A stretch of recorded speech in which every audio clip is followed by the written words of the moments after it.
Lord. ఈరోజు దేవుని వాగ్దానం ఇర్మియా గ్రంథం 33వ అధ్యాయము 6వ వచనం. నేను దానికి ఆరోగ్యమును స్వస్థతను మరలా రప్పించుచున్నాను, వారిని స్వస్థపరచుచున్నాను. దేవుడిస్తున్న అద్భుతమైన వాగ్దానం.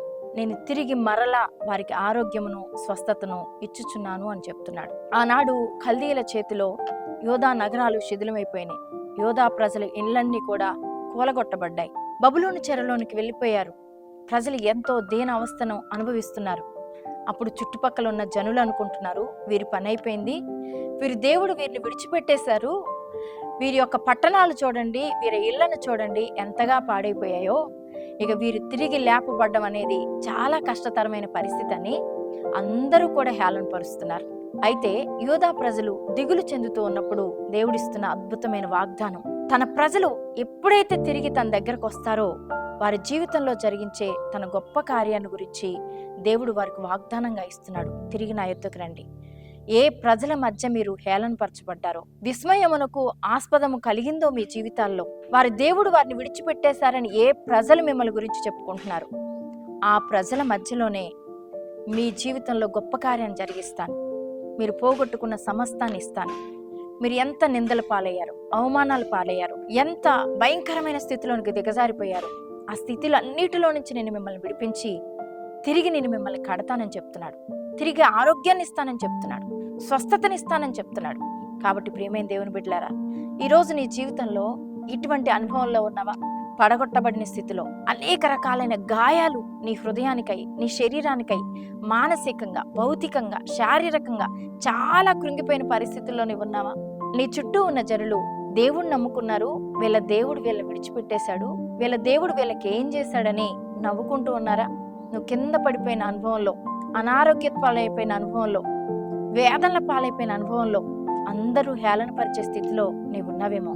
ఈరోజు పరిశుద్ధాత్మ దేవుడు చెప్తున్నాడు, నీకు తిరిగి ఆరోగ్యమును స్వస్థతనిస్తానని వాగ్దానం చేస్తున్నాడు. నీ హృదయానికి ఎన్నో గాయాలైనవి. నీ కుటుంబంలోనే అనేకులు నీ హృదయాన్ని గాయపరిచినట్టుగా మాట్లాడుతున్నారు. నమ్మిన వారి వల్ల మోసపోయి నీ హృదయానికి చాలా భయంకరమైన బాధ కలిగింది. మోసపోయావు, అన్యాయానికి గురైపోయావు, శరీరంలో భయంకరమైన అనారోగ్యం చేత కొట్టబడి మంచంలో ఉన్నప్పుడు నిన్నెంతో హీనపరిచి చూస్తున్నారు. ఇటువంటి అనుభవాలు నీ జీవితంలో నువ్వు కలిగి ఉంటున్నప్పుడు ప్రభువు చూస్తున్నాడు. ఆర్థికంగా చితికిపోయి ఉన్నావు, అది కూడా ప్రభువు చూస్తున్నాడు. కానీ ప్రియమైన దేవుని బిడ్డ, నిన్ను లేవనెత్తగలిగిన దేవుడు నీకున్నాడు.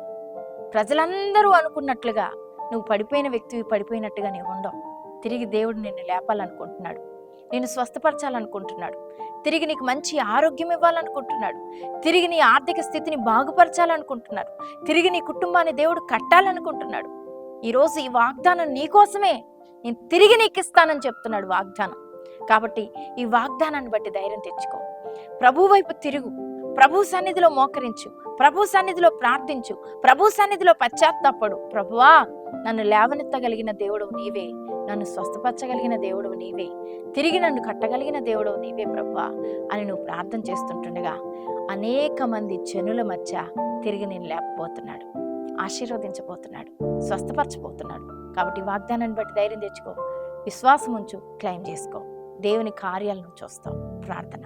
పరిశుద్ధుడా, ప్రేమ కలిగిన మా తండ్రి, నాయన, తిరిగి నేను ఆరోగ్యాన్ని స్వస్థతనిస్తానని వాగ్దానం చేశావు ప్రభా. నీ బిడ్డలు ఎంతమంది ఎటువంటి స్థితిలో ఉన్నారో ప్రభా, ఆ స్థితిలో నుంచి వారిని విడిపించి తిరిగి వారిని కట్టి వారిని బలపరిచి వారిని ఆశీర్వదించి ప్రభా, మీరు వారికి మీ సహాయం అనుగ్రహించి బ్లెస్ చేయమని ప్రార్థన చేస్తూ యేసు నామములో ప్రార్థిస్తున్నాను తండ్రి.